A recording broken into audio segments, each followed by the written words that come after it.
بسم اللہ الرحمن الرحیم۔ تصنیف لطیف حضرت مرزا غلام احمد قادیانی مسیح موعود و مہدی موعود علیہ الصلاۃ والسلام۔ ایک غلطی کا ازالہ۔ بسم اللہ الرحمن الرحیم۔ نحمدہ و نصلی علی رسولہ الکریم۔ ایک غلطی کا ازالہ۔ ہماری جماعت میں سے بعض صاحب جو ہمارے دعویٰ اور دلائل سے کم واقفیت رکھتے ہیں، جن کو نہ بغور کتابیں دیکھنے کا اتفاق ہوا اور نہ وہ ایک معقول مدت تک صحبت میں رہ کر اپنے معلومات کی تکمیل کر سکے، وہ بعض حالات میں مخالفین کے کسی اعتراض پر ایسا جواب دیتے ہیں کہ جو سراسر واقعے کے خلاف ہوتا ہے۔ اس لیے باوجود اہل حق ہونے کے ان کو ندامت اٹھانی پڑتی ہے۔ چنانچہ چند روز ہوئے ہیں کہ ایک صاحب پر ایک مخالف کی طرف سے یہ اعتراض پیش ہوا کہ جس سے تم نے بیعت کی ہے وہ نبی اور رسول ہونے کا دعویٰ کرتا ہے، اور اس کا جواب محض انکار کے الفاظ سے دیا گیا، حالانکہ ایسا جواب صحیح نہیں ہے۔ حق یہ ہے کہ خدا تعالیٰ کی وہ پاک وحی جو میرے پر نازل ہوتی ہے، اس میں ایسے لفظ رسول اور مرسل اور نبی کے موجود ہیں، نہ ایک دفعہ بلکہ صدہا دفعہ۔ پھر کیوں کر یہ جواب صحیح ہو سکتا ہے کہ ایسے الفاظ موجود نہیں ہیں، بلکہ اس وقت تو پہلے زمانے کی نسبت بھی بہت تصریح اور توضیح سے یہ الفاظ موجود ہیں، اور براہین احمدیہ میں بھی جس کو تباہ ہوئے 22 برس ہوئے، یہ الفاظ کچھ تھوڑے نہیں ہیں۔ چنانچہ وہ مکالمات الہیہ جو براہین احمدیہ میں شائع ہو چکے ہیں، ان میں سے ایک یہ وحی اللہ ہے، هو الذی ارسل رسولہ بالہدی ودین الحق لیظہرہ علی الدین کلہ۔ دیکھو صفحہ 498 براہین احمدیہ۔ اس میں صاف طور پر اس عاجز کو رسول کر کے پکارا گیا ہے۔ پھر اس کے بعد اسی کتاب میں میری نسبت یہ وحی اللہ ہے، جری اللہ فی حلال الانبیاء، یعنی خدا کا رسول نبیوں کے حلوں میں۔ دیکھو براہین احمدیہ صفحہ 504۔ پھر اسی کتاب میں اس مکالمے کے قریب ہی یہ وحی اللہ ہے، محمد الرسول اللہ والذین معہ اشداء علی الکفار رحماء بینہم۔ اس وحی الہی میں میرا نام محمد رکھا گیا اور رسول بھی۔ پھر یہ وحی اللہ ہے جو صفحہ 557 براہین میں درج ہے۔ دنیا میں ایک نذیر آیا، اور اس کی دوسرے قرت یہ ہے کہ دنیا میں ایک نبی آیا۔ اس طرح براہین احمدیہ میں اور کئی جگہ رسول کے لفظ سے اس عاجز کو یاد کیا گیا۔ سو اگر یہ کہا جائے کہ آن حضرت صلی اللہ علیہ وآلہ وسلم خاتم النبیین ہیں، پھر آپ صلی اللہ علیہ وآلہ وسلم کے بعد اور نبی کس طرح آ سکتا ہے؟ اس کا جواب یہی ہے کہ بے شک اس طرح سے تو کوئی نبی نیا ہو یا پرانا نہیں آ سکتا، جس طرح سے آپ لوگ حضرت عیسیٰ علیہ السلام کو آخری زمانے میں اتارتے ہیں اور پھر اس حالت میں ان کو نبی بھی مانتے ہیں، بلکہ 40 برس تک سلسلہ وحی نبوت کا جاری رہنا اور زمانہ آن حضرت صلی اللہ علیہ وآلہ وسلم سے بھی بڑھ جانا آپ لوگوں کا عقیدہ ہے۔ بے شک ایسا عقیدہ تو معصیت ہے، اور آیت وَلَکِن رسول اللہ و خاتم النبیین اور حدیث لا نبی یا بعدی اس عقیدے کے کذب صریح ہونے پر کامل شہادت ہے۔ لیکن ہم اس قسم کے عقائد کے سخت مخالف ہیں، اور ہم اس آیت پر سچا اور کامل ایمان رکھتے ہیں جو فرمایا کہ وَلَکِن رسول اللہ و خاتم النبیین، اور اس آیت میں ایک پیش گوئی ہے جس کی ہمارے مخالفوں کو خبر نہیں، اور وہ یہ ہے کہ اللہ تعالیٰ اس آیت میں فرماتا ہے کہ آن حضرت صلی اللہ علیہ وآلہ وسلم کے بعد پیش گوئیوں کے دروازے قیامت تک بند کر دیے گئے، اور ممکن نہیں کہ آپ کوئی ہندو یا یہودی یا عیسائی یا کوئی رسمی مسلمان نبی کے لفظ کو اپنی نسبت ثابت کر سکے۔ نبوت کی تمام کھڑکیاں بند کی گئیں، مگر ایک کھڑکی سیرت صدیقی کی کھلی ہے، یعنی فنافی الرسول کی۔ پس جو شخص اس کھڑکی کی راہ سے خدا کے پاس آتا ہے، اس پر ذلی طور پر وہی نبوت کی چادر پہنائی جاتی ہے جو نبوت محمدی کی چادر ہے۔ اس لیے اس کا نبی ہونا غیرت کی جگہ نہیں، کیونکہ وہ اپنی ذات سے نہیں بلکہ اپنے نبی کے سرچشمے سے لیتا ہے، اور نہ اپنے لیے بلکہ اسی کے جلال کے لیے۔ اس لیے اس کا نام آسمان پر محمد اور احمد ہے۔ اس کے یہ معنی ہیں کہ محمد کی نبوت آخر محمد کو ہی ملی، گو بروزی طور پر مگر نہ کسی اور کو۔ پس یہ آیت ما کانا محمدٌ آبا احد من رجالکم ولکن رسول اللہ و خاتم النبیین، اسی کے معنی یہ ہیں کہ لیسا محمد آبا احد من رجال الدنیا ولکن ہوا ابو لرجال الآخرات لأنہ خاتم النبیین ولا سبیل الی فیوض اللہ من غیر توسطہ۔ غرض میری نبوت اور رسالت باعتبار محمد اور احمد ہونے کے ہے، نہ میرے نفس کی رو سے، اور یہ نام بحیثیت فنافی الرسول مجھے ملا، لہٰذا خاتم النبیین کے مفہوم میں فرق نہ آیا، لیکن عیسیٰ علیہ السلام کے اترنے سے ضرور فرق آئے گا۔ اور یہ بھی یاد رہے کہ نبی کے معنی لغت کے رو سے یہ ہیں کہ خدا کی طرف سے اطلاع پا کر غیب کی خبر دینے والا۔ پس جہاں یہ معنی صادق آئیں گے، نبی کا لفظ بھی صادق آئے گا، اور نبی کا رسول ہونا شرط ہے، کیونکہ اگر وہ رسول نہ ہو تو پھر غیب مصطفیٰ کی خبر اس کو مل نہیں سکتی، اور یہ آیت روکتی ہے لا یظہر علی غیبہ احدا الا من ارتضی من رسول۔ بس اگر حضرت صلی اللہ علیہ وآلہ وسلم کے بعد ان معنوں کے رو سے نبی سے انکار کیا جائے تو اس سے لازم آتا ہے کہ یہ عقیدہ رکھا جائے کہ یہ امت مکالمات و مخاطبات الہیہ سے بے نصیب ہے، کیونکہ جس کے ہاتھ پر اخبار غیبیہ من جانب اللہ ظاہر ہوں گے، بالضرورت اس پر مطابق آیت لا یظہر علی غیبہ کے مفہوم نبی کا صادق آئے گا۔ اسی طرح جو خدا تعالیٰ کی طرف سے بھیجا جائے گا اسی کو ہم رسول کہیں گے۔ فرق درمیان یہ ہے کہ ہمارے نبی صلی اللہ علیہ وسلم کے بعد قیامت تک ایسا نبی کوئی نہیں جس پر جدید شریعت نازل ہو، یا جس کو بغیر توسط آن جناب اور ایسی فناف رسول کی حالت کے جو آسمان پر اس کا نام محمد اور احمد رکھا جائے، یوں ہی نبوت کا لقب عنایت کیا جائے۔ وَمَنِ ادَّعَا فَقَدْ کَفَرَ۔ اس میں اصل بھید یہی ہے کہ خاتم النبیین کا مفہوم تقاضا کرتا ہے کہ جب تک کوئی پردہ مغایرت کا باقی ہے، اس وقت تک اگر کوئی نبی کہلائے گا تو گویا اس مہر کو توڑنے والا ہوگا جو خاتم النبیین پر ہے۔ لیکن اگر کوئی شخص اسی خاتم النبیین میں ایسا گم ہو کہ بباعث نہایت اتحاد اور نفی غیریت کے اسی کا نام پا لیا ہو اور صاف آئینے کی طرح محمدی چہرے کا اس میں انعکاس ہو گیا ہو، تو وہ بغیر مہر توڑنے کے نبی کہلائے گا، کیونکہ وہ محمد ہے، گو ذلی طور پر۔ بس باوجود اس شخص کے دعوی نبوت کے جس کا نام ذلی طور پر محمد اور احمد رکھا گیا، پھر بھی سیدنا محمد صلی اللہ علیہ وآلہ وسلم خاتم النبیین ہی رہا، کیونکہ یہ محمد ثانی اسی محمد صلی اللہ علیہ وآلہ وسلم کی تصویر اور اسی کا نام ہے۔ مگر عیسیٰ بغیر مہر توڑنے کے آ نہیں سکتا، کیونکہ اس کی نبوت ایک الگ نبوت ہے، اور اگر بروزی معنوں کے روح سے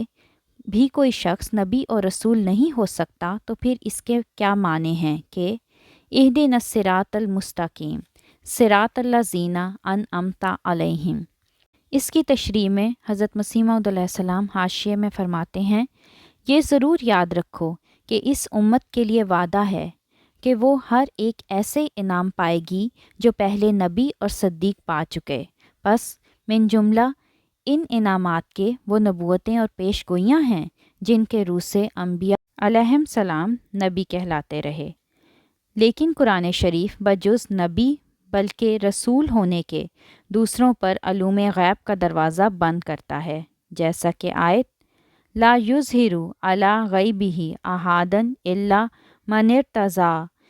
من الرسول سے ظاہر ہے، بس مصفہ غیب پانے کے لیے نبی ہونا ضروری ہوا، اور آیت انعمتا علیہم گواہی دیتی ہے کہ اس مصفہ غیب سے یہ امت محروم نہیں، اور مصفہ غیب حسب منطوق آیت نبوت اور رسالت کو چاہتا ہے،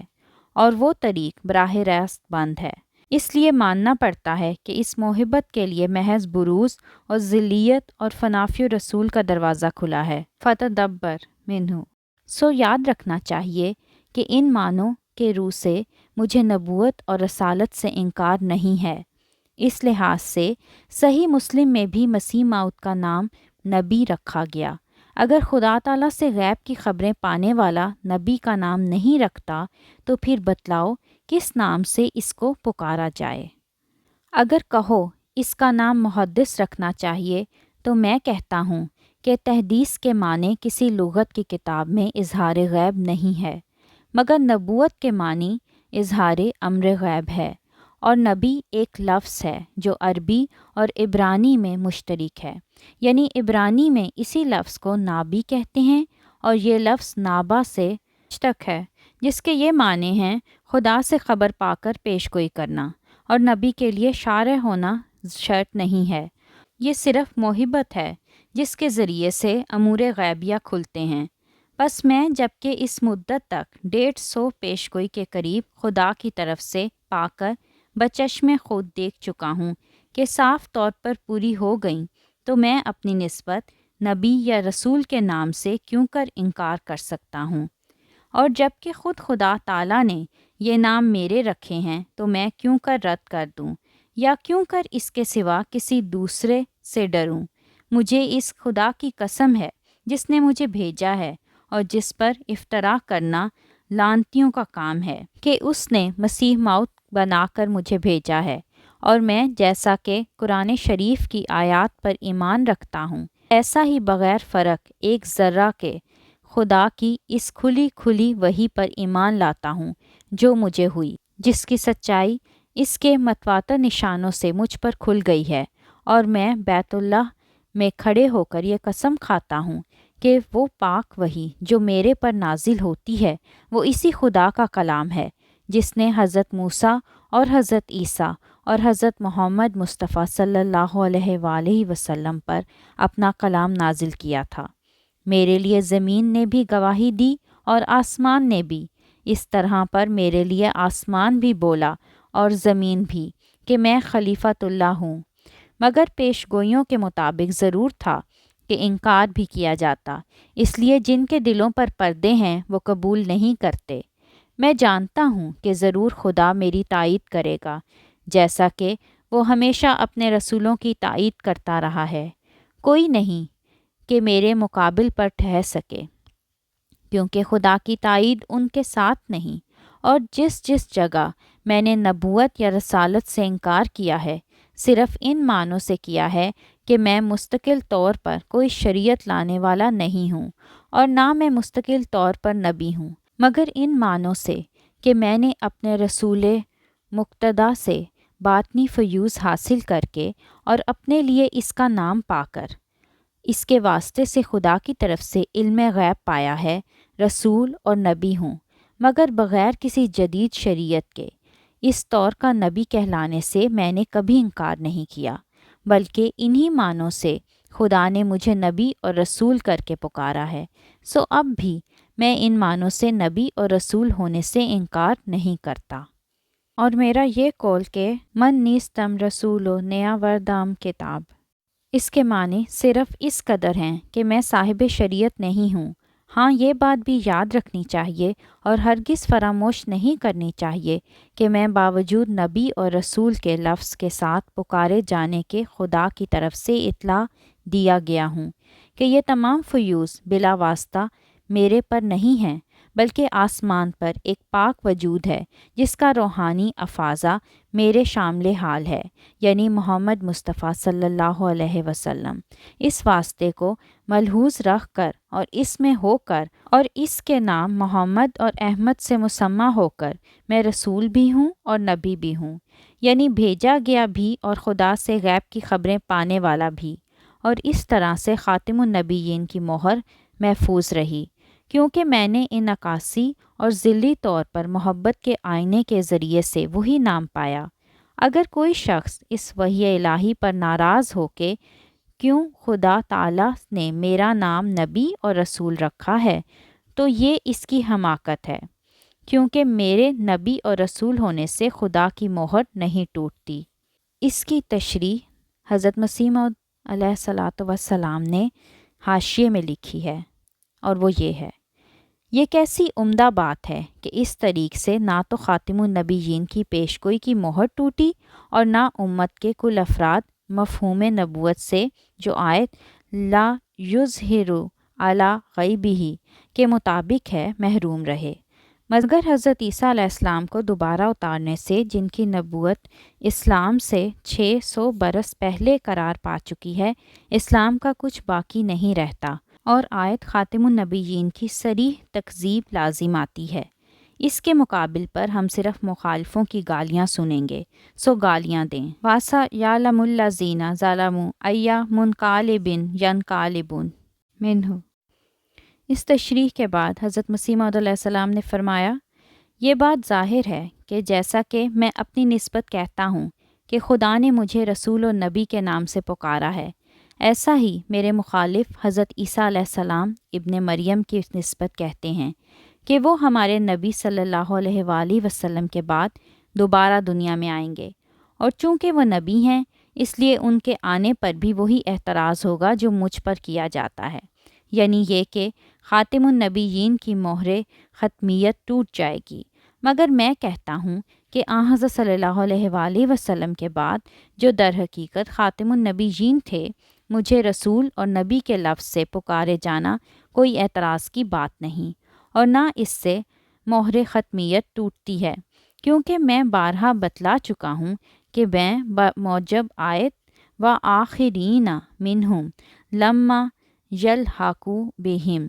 بروزی طور پر وہی نبی خاتم الانبیاء ہوں، اور خدا نے آج سے 20 برس پہلے براہین احمدیہ میں میرا نام محمد اور احمد رکھا ہے، اور مجھے آن حضرت صلی اللہ علیہ وآلہ وسلم کا ہی وجود قرار دیا ہے۔ بس اس طور سے آن حضرت صلی اللہ علیہ وآلہ وسلم کے خاتم الانبیاء ہونے میں میری امت سے کوئی تزلزل نہیں آیا، کیونکہ ذل اپنے اصل سے علیحدہ نہیں ہوتا، اور چونکہ میں ذلی طور پر محمد ہوں صلی اللہ علیہ وآلہ وسلم، چونکہ میں ذلی طور پر محمد صلی اللہ علیہ وآلہ وسلم ہوں، بس اس طور سے خاتم النبیین کی مہر نہیں ٹوٹی، کیونکہ محمد صلی اللہ علیہ وآلہ وسلم کی نبوت محمد تک ہی محدود رہی، یعنی بہرحال محمد صلی اللہ علیہ وآلہ وسلم ہی نبی رہا، نہ اور کوئی،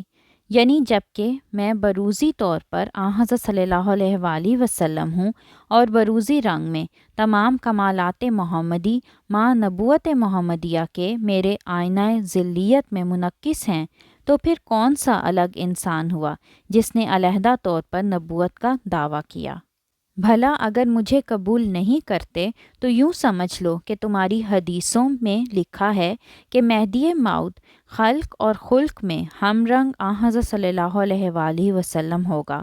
اور اس کا اسم آن جناب صلی اللہ علیہ وآلہ وسلم کے اسم سے مطابق ہوگا، یعنی اس کا نام بھی محمد اور احمد ہوگا، اور اس کے اہل بیت میں سے ہوگا۔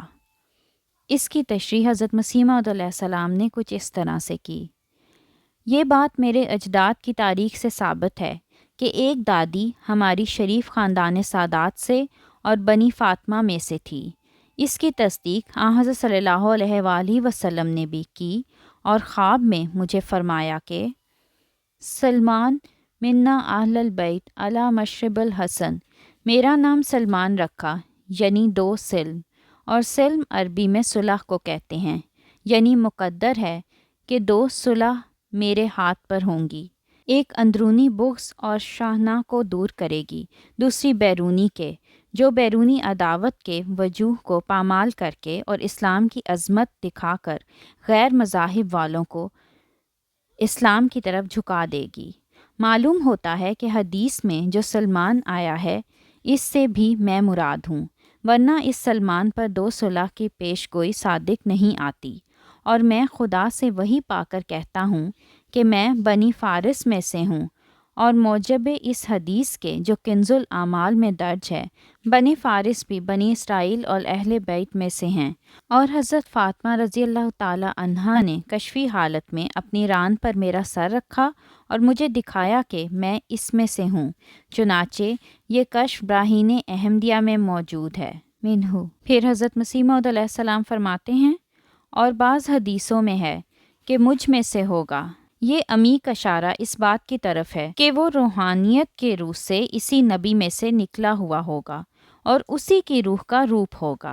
اس پر نہایت قوی قرینہ یہ ہے کہ جن الفاظ کے ساتھ حضرت صلی اللہ علیہ وآلہ وسلم نے تعلق بیان کیا،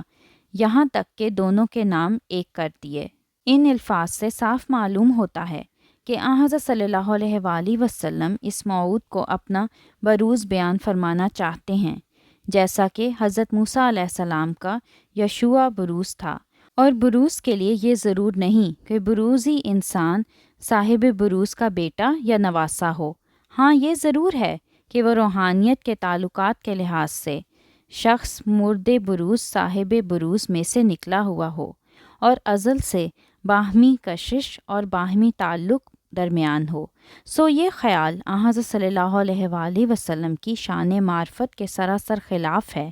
کہ آپ اس بیان کو تو چھوڑ دیں جو اظہار مفہوم بروز کے لیے ضروری ہے، اور یہ امر ظاہر کرنا شروع کر دیں کہ وہ میرا نواسا ہوگا۔ بھلا نواسا ہونے سے بروز کو کیا تعلق؟ اور اگر بروز کے لیے یہ تعلق ضروری تھا تو فقط نواسا ہونے کی ایک ناقص نسبت کیوں اختیار کی گئی؟ بیٹا ہونا چاہیے۔ لیکن اللہ تعالیٰ نے اپنی کلام پاک میں حضرت صلی اللہ علیہ وآلہ وسلم کے کسی کے باپ ہونے کی نفی کی ہے، لیکن بروز کی خبر دی ہے۔ اگر بروز صحیح نہ ہوتا تو پھر آیت وآخرین منہم میں اس موعود کے رفیق حضرت صلی اللہ علیہ وآلہ وسلم کے صحابہ کیوں ٹھہرتے، اور نفی بروز سے اس آیت کی تکذیب لازم آتی ہے۔ جسمانی خیال کے لوگوں نے کبھی اس موعود کو حسن رضی اللہ تعالی عنہ کی اولاد بنایا، اور کبھی حسین رضی اللہ تعالی عنہ کی، اور کبھی عباس رضی اللہ تعالی عنہ کی، لیکن حضرت صلی اللہ علیہ وآلہ وسلم کا صرف یہ مقصود تھا کہ وہ فرزندوں کی طرح اس کا وارث ہوگا، اس کے نام کا وارث، اس کے خلق کا وارث، اس کے علم کا وارث، اس کی روحانیت کا وارث، اور ہر ایک پہلو سے اپنے اندر اس کی تصویر دکھلائے گا، اور وہ اپنی طرف سے نہیں بلکہ سب کچھ اس سے لے گا اور اس میں فنا ہو کر اس کے چہرے کو دکھائے گا۔ بس جیسا کہ ذلی طور پر اس کا نام لے گا، اس کا خلق لے گا، اس کا علم لے گا، ایسا ہی اس کا نبی لقب بھی لے گا، کیونکہ بروزی تصویر پوری نہیں ہو سکتی جب تک کہ یہ تصویر ہر ایک پہلو سے اپنے اصل کے کمال اپنے اندر نہ رکھتی ہو۔ بات کو مانتے بس چلے چونکہ آئے ہیں نبوت بھی نبی میں ایک کمال ہے، اپنے اس لیے ضروری ہے کہ تصویر بروزی میں وہ کمال بھی نمودار ہو۔ بس اس صورت میں ظاہر ہے کہ جس طرح بروزی طور پر محمد اور احمد نام رکھے جانے سے 2 محمد اور 2 احمد نہیں ہو گئے، اسی طرح بروزی طور پر نبی یا رسول کہنے سے یہ لازم نہیں آتا کہ خاتم النبیین کی مہر ٹوٹ گئی، کیونکہ وجود بروزی کوئی الگ وجود نہیں۔ اس طرح پر تو محمد کے نام کی نبوت محمد صلی اللہ علیہ وآلہ وسلم تک ہی محدود رہی۔ تمام انبیاء علیہم السلام کا اس پر اتفاق ہے کہ بروز میں دوئی نہیں ہوتی،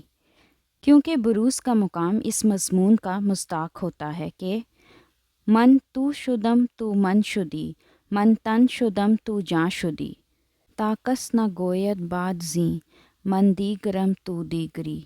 لیکن اگر حضرت عیسیٰ علیہ السلام دوبارہ دنیا میں آئے تو بغیر خاتم النبیین کی مہر توڑنے کے کیوں کر دنیا میں آ سکتے ہیں؟ غرض خاتم النبیین کا لفظ ایک الہی مہر ہے جو حضرت صلی اللہ علیہ وآلہ وسلم کی نبوت پر لگ گئی ہے۔ اب ممکن نہیں کہ کبھی یہ مہر ٹوٹ جائے۔ ہاں یہ ممکن ہے کہ آن حضرت صلی اللہ علیہ وآلہ وسلم نہ ایک دفعہ بلکہ 1000 دفعہ دنیا میں بروزی رنگ میں آ جائیں اور بروزی رنگ میں اور کمالات کے ساتھ اپنی نبوت کا بھی اظہار کریں، اور یہ بروز خدا تعالیٰ کی طرف سے ایک قرار یافتہ عہد تھا، جیسا کہ اللہ تعالیٰ فرماتا ہے وَآخِرِینَ مِنْہُمْ لَمَّا یلحقوا بِہِم، اور انبیاء کو اپنے بروز پر غیرت نہیں ہوتی کیونکہ وہ انہی کی صورت اور انہی کا نقش ہے، لیکن دوسرے پر ضرور غیرت ہوتی ہے۔ دیکھو حضرت موسیٰ علیہ السلام نے معراج کی رات جب دیکھا کہ آن حضرت صلی اللہ علیہ وآلہ وسلم ان کے مقام سے آگے نکل گئے تو کیوں کر رو رو کر اپنی غیرت ظاہر کی؟ تو پھر جس حالت میں خدا تو فرمائے کہ تیرے بعد کوئی اور نبی نہیں آئے گا اور پھر اپنے فرمودہ کے برخلاف عیسیٰ علیہ السلام کو بھیج دے، تو پھر کس قدر یہ فعل آن حضرت صلی اللہ علیہ وآلہ وسلم کی دل آزاری کا موجب ہوگا۔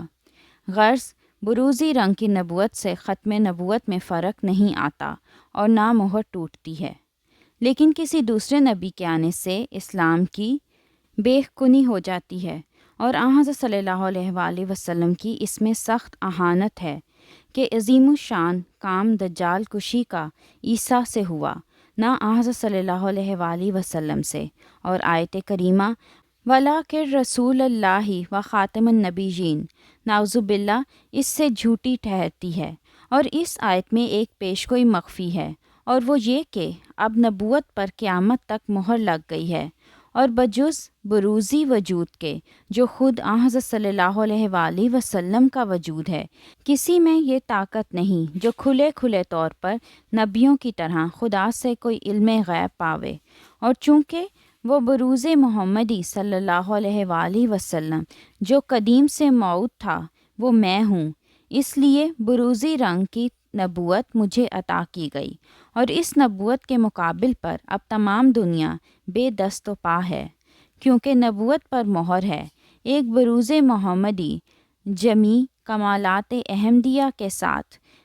آخری زمانے کے لیے مقدر تھا، سو وہ ظاہر ہو گیا۔ اب بجز اس کھڑکی کے اور کوئی کھڑکی نبوت کے چشمے سے پانی لینے کے لیے باقی نہیں۔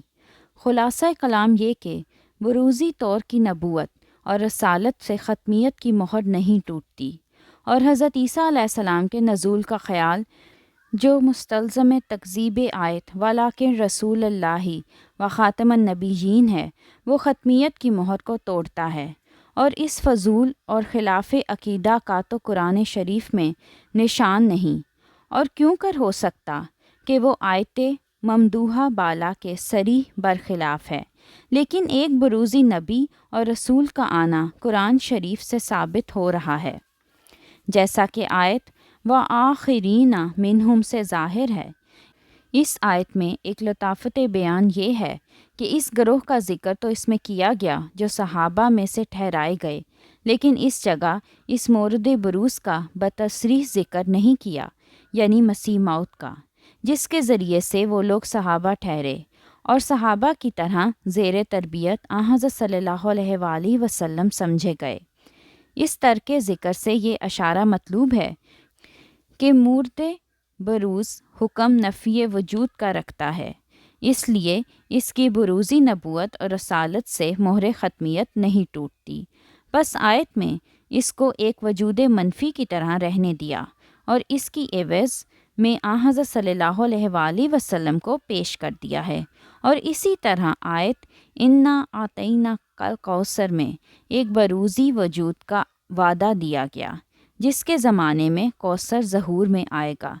یعنی دینی برکات کے چشمے بہہ نکلیں گے اور بکثرت دنیا میں سچے اہل اسلام ہو جائیں گے۔ اس آیت میں بھی ظاہری اولاد کی ضرورت کو نظر تحقیر سے دیکھا اور بروزی اولاد کی پیشگوئی کی گئی، اور گو خدا نے مجھے یہ شرف بخشا ہے کہ میں اسرائیلی بھی ہوں اور فاطمی بھی، اور دونوں خونوں سے حصہ رکھتا ہوں، لیکن میں روحانیت کی نسبت کو مقدم رکھتا ہوں جو بروزی نسبت ہے۔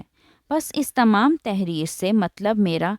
یہ ہے کہ جاہل مخالف میری نسبت الزام لگاتے ہیں کہ یہ شخص نبی یا رسول ہونے کا دعویٰ کرتا ہے۔ مجھے ایسا کوئی دعویٰ نہیں۔ میں اس طور سے جو وہ خیال کرتے ہیں نہ نبی ہوں نہ رسول ہوں۔ ہاں، میں اس طور سے نبی اور رسول ہوں جس طور سے ابھی میں نے بیان کیا ہے۔ بس جو شخص میرے پر شرارت سے یہ الزام لگاتا ہے جو دعویٰ نبوت اور رسالت کا کرتے ہیں وہ جھوٹا اور ناپاک خیال ہے۔ مجھے بروزی صورت نے نبی اور رسول بنایا ہے، اور اسی بنا پر خدا نے بار بار میرا نام نبی اللہ اور رسول اللہ رکھا، مگر بروزی صورت میں۔ میرا نفس درمیان میں نہیں ہے بلکہ محمد مصطفیٰ صلی اللہ علیہ وسلم ہے۔ اسی لحاظ سے میرا نام محمد اور احمد ہوا۔ بس نبوت اور رسالت کسی دوسرے کے پاس نہیں گئی۔ محمد صلی اللہ علیہ وآلہ وسلم کی چیز محمد صلی اللہ علیہ وآلہ وسلم کے پاس ہی رہی، علیہ الصلاۃ والسلام۔ خاکسار مرزا غلام احمد از قادیان، 5 نومبر سن 1901۔ ضمیمہ: حضرت اقدس مسیح موعود و مہدی موعود علیہ الصلاۃ والسلام کا سب سے آخری مکتوب اپنی نبوت کے متعلق، مدرجہ اخبار عام،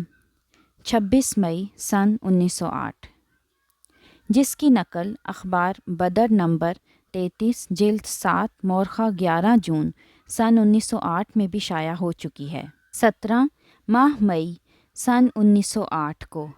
بامقام لاہور جلسہ دعوت میں جو تقریر حضرت اقدس علیہ السلام نے فرمائی تھی، اس تقریر کی بنا پر یہ غلط خبر پرچہ اخبار عام 23 مئی سن 1908 میں شائع ہوئی کہ آپ علیہ السلام نے اس جلسہ دعوت میں دعوی نبوت سے انکار کیا ہے، تو اسی روز حضور نے ایڈیٹر اخبار مذکور کی طرف ایک خط لکھا جس میں اس غلط خبر کی تردید کی۔ چنانچہ حضرت اقدس علیہ السلام کا وہ خط یہ ہے: جناب ایڈیٹر صاحب، اخبار عام، پرچہ اخبار عام 23 مئی سن 1908 کے پہلے کالم کی دوسری سطر میں میری نسبت یہ خبر درج ہے کہ گویا میں نے جلسہ دعوت میں نبوت سے انکار کیا۔ اس کے جواب میں واضح ہو کہ اس جلسے میں نے صرف یہ تقریر کی تھی کہ میں ہمیشہ اپنی تالیفات کے ذریعے سے لوگوں کو اطلاع دیتا رہا ہوں، اور اب بھی ظاہر کرتا ہوں کہ یہ الزام جو میرے ذمہ لگایا جاتا ہے کہ گویا میں ایسی نبوت کا دعویٰ کرتا ہوں جس سے مجھے اسلام سے کچھ تعلق باقی نہیں رہتا، اور جس کے یہ معنی ہیں کہ میں مستقل طور پر اپنے تئیں ایسا نبی سمجھتا ہوں کہ قرآن شریف کی پیروی کی کچھ حاجت نہیں رکھتا، اور اپنا علیحدہ کلمہ اور علیحدہ قبلہ بناتا ہوں، اور شریعت اسلام کو منسوخ کی طرح قرار دیتا ہوں، اور آن حضرت صلی اللہ علیہ وآلہ وسلم کے اقتداء اور مطابقت سے باہر جاتا ہوں۔ یہ الزام صحیح نہیں ہے، بلکہ ایسا دعویٰ نبوت کا میرے نزدیک کفر ہے، اور نہ آج سے بلکہ اپنی ہر ایک کتاب میں ہمیشہ میں یہی لکھتا آیا ہوں کہ اس قسم کی نبوت کا مجھے کوئی دعویٰ نہیں، اور یہ سراسر میرے پر تہمت ہے، اور جس بنا پر میں اپنے تئیں نبی کہلاتا ہوں وہ صرف اس قدر ہے کہ میں خدا تعالیٰ کی ہم کلامی سے مشرف ہوں، اور وہ میرے ساتھ بکثرت بولتا اور کلام کرتا ہے اور میری باتوں کا جواب دیتا ہے، اور بہت سی غیب کی باتیں میرے پر ظاہر کرتا اور آئندہ زمانوں کے وہ راز میرے پر کھولتا ہے کہ جب تک انسان کو اس کے ساتھ خصوصیت کا قرب نہ ہو دوسرے پر وہ اسرار نہیں کھولتا،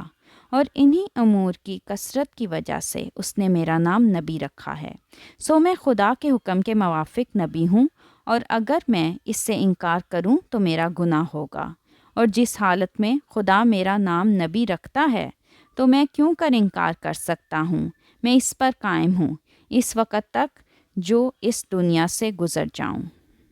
مگر میں ان معنوں سے نبی نہیں ہوں کہ گویا اسلام سے اپنے تئیں الگ کرتا ہوں یا اسلام کا کوئی حکم منسوخ کرتا ہوں۔ میری گردن اس جوئے کے نیچے ہے جو قرآن شریف نے پیش کیا، اور کسی کو مجال نہیں کہ ایک نقطہ یا شاشہ قرآن شریف کا منسوخ کر سکے۔ سو میں صرف اس وجہ سے نبی کہلاتا ہوں کہ عربی اور عبرانی زبان میں نبی کے یہ معنی ہیں کہ خدا سے الہام پا کر بکثرت پیشن گوئی کرنے والا، اور بغیر کثرت سے یہ معنی تحقیق نہیں ہو سکتے، جیسا کہ صرف ایک پیسے سے کوئی مالدار نہیں کہلا سکتا۔ سو خدا نے مجھے اپنے کلام کے ذریعے بکثرت علم غیب عطا کیا ہے، اور ہزارہ نشان میرے ہاتھ پر ظاہر کیے ہیں اور کر رہا ہے۔ میں خود ستائی سے نہیں بلکہ خدا کے فضل اور اس کے وعدے کی بنا پر کہتا ہوں کہ اگر تمام دنیا ایک طرف ہو اور ایک طرف صرف میں کھڑا کیا جاؤں اور کوئی ایسا امر پیش کیا جائے جس سے خدا کے بندے آزمائے جاتے ہیں، تو مجھے اس مقابلے میں خدا غلبہ دے گا، اور ہر ایک پہلو کے مقابلے میں خدا میرے ساتھ ہوگا، اور ہر ایک میدان میں وہ مجھے فتح دے گا۔ بس اسی بنا پر خدا نے میرا نام نبی رکھا ہے۔ اس زمانے میں کثرت مکالمہ مخاطبہ الہیہ اور کثرت اطلاع بر علوم غیب صرف مجھے ہی عطا کی گئی ہے، اور جس حالت میں عام طور پر لوگوں کو خوابیں بھی آتی ہیں، بعض کو الہام بھی ہوتا ہے، اور کسی قدر ملونی کے ساتھ علم غیب سے بھی اطلاع دی جاتی ہے، مگر وہ الہام مقدار میں نہایت قلیل ہوتا ہے، اور اخبار غیبیہ بھی اس میں نہایت کم ہوتی ہیں، اور باوجود کمی کے مشتبہ اور مقدر اور خیالات نفسانی سے آلودہ ہوتی ہیں۔ تو اس صورت میں عقل سلیم خود چاہتی ہے کہ جس کی وحی اور علم غیب اس کدورت اور نقصان سے پاک ہو، اس کو دوسرے معمولی انسانوں کے ساتھ نہ ملایا جائے، بلکہ اس کو کسی خاص نام کے ساتھ پکارا جائے تاکہ اس میں اور اس کے غیر میں امتیاز ہو۔ اس لیے محض مجھے امتیازی مرتبہ بخشنے کے لیے خدا نے میرا نام نبی رکھ دیا، اور مجھے ایک عزت کا خطاب دیا گیا ہے تاکہ ان میں اور مجھ میں فرق ظاہر ہو جائے۔ ان معنوں سے میں نبی ہوں اور امتی بھی ہوں، تاکہ ہمارے سید و آقا کی وہ پیش گوئی پوری ہو کہ آنے والا مسیح امتی بھی ہوگا اور نبی بھی ہوگا، ورنہ حضرت عیسیٰ جن کے دوبارہ آنے کی باری ہے، ایک جھوٹی امید اور جھوٹی طمع لوگوں کو دامن گیر ہے۔ وہ امتی کیوں کر بن سکتے ہیں؟ کیا آسمان سے اتر کر نئے سرے سے وہ مسلمان ہوں گے، یا کیا اس وقت ہمارے نبی صلی اللہ علیہ وسلم خاتم الانبیاء نہیں رہیں گے؟ والسلام علی من اتبع الہدی۔ الراکم خاکسار، 23 مئی سن 1908 از شہر لاہور۔